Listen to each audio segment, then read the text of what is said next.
नमस्कार। जी। आज हम जन्माष्टमी के विषय पर थोड़ी गहराई से बात कर रहे हैं। जी नमस्कार। हमारे पास जो जानकारी है वो बताती है कि ये सिर्फ एक त्योहार नहीं है। जी। मतलब इसमें आस्था, इतिहास, संस्कृति सब कुछ जुड़ा हुआ है। हाँ, बिल्कुल सही कहा।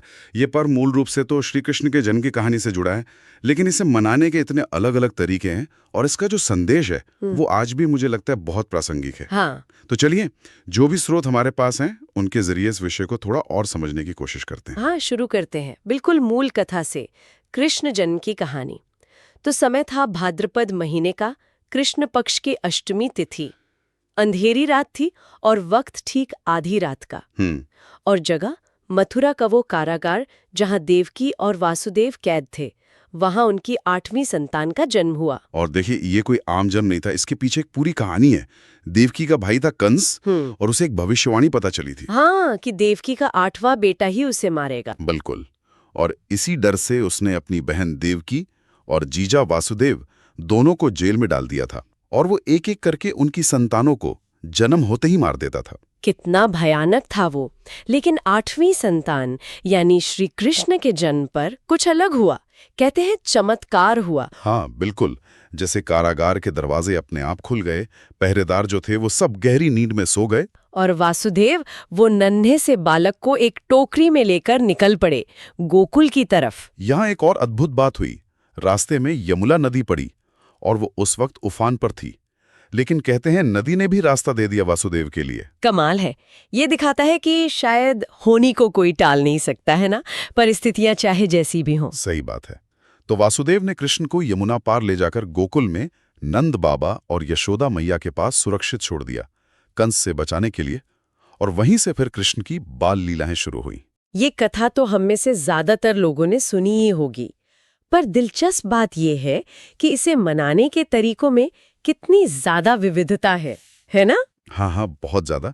देखिए, सबसे आम तरीका तो यही है कि लोग दिन भर व्रत रखते हैं, मंदिरों में जाते हैं, भजन कीर्तन करते हैं और फिर ठीक रात 12 बजे जब कृष्ण जन्म का समय माना जाता है, तब लड्डू गोपाल यानी बाल कृष्ण की खास पूजा होती है, आरती होती है।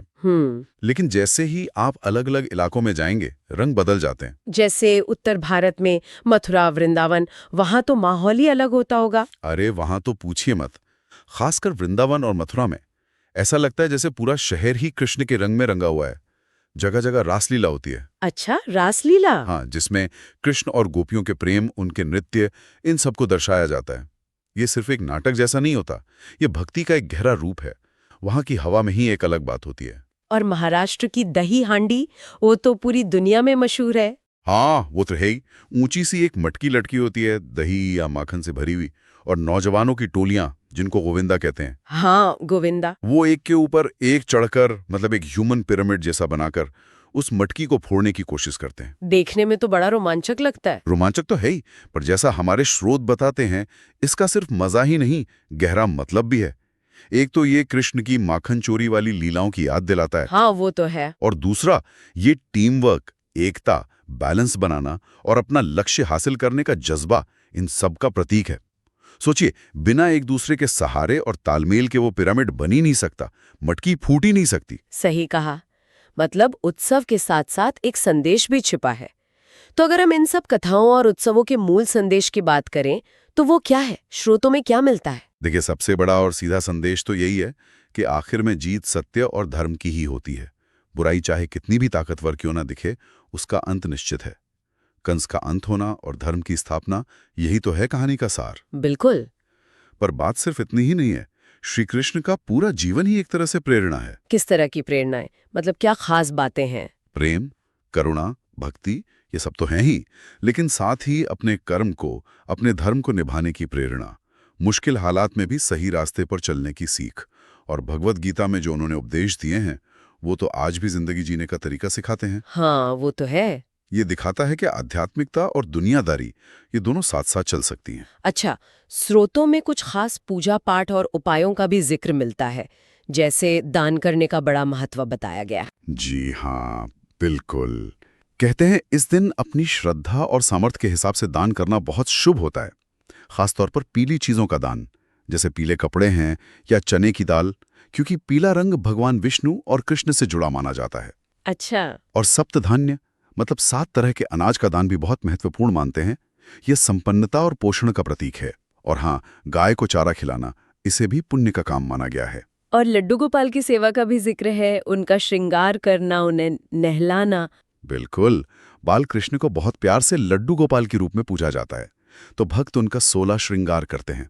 मतलब सुंदर कपड़े पहनाना, गहने सजाना, ये सब भगवान के प्रति अपना प्रेम दिखाने का तरीका है।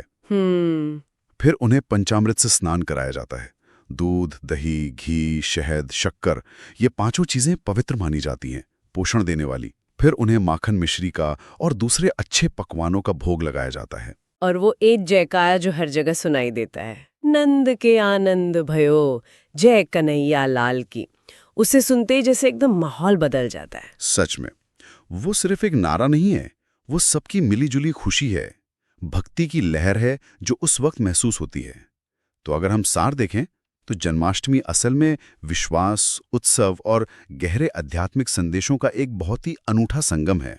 हाँ, ये हमें बार बार याद दिलाता है कि जिंदगी में मुश्किलें तो आएंगी, पर हमें धर्म, सच्चाई और प्रेम का रास्ता नहीं छोड़ना है। और अब जब हम अपनी बात खत्म कर रहे हैं तो एक सवाल मेरे मन में आ रहा है कि ये जो हजारों साल पुरानी कहानियां हैं, ये प्रतीक हैं, ये संदेश हैं, आज की इस भागती दौड़ती इतनी जटिल दुनिया में ये हमारे लिए क्या मायने रखते हैं? क्या आज भी हम इनसे कुछ सीख सकते हैं, अपने जीवन में उतार सकते हैं? इस पर सोचना वाकई दिलचस्प होगा। बिल्कुल, ये एक अहम सवाल है जिस पर शायद हम सबको थोड़ा विचार करना चाहिए।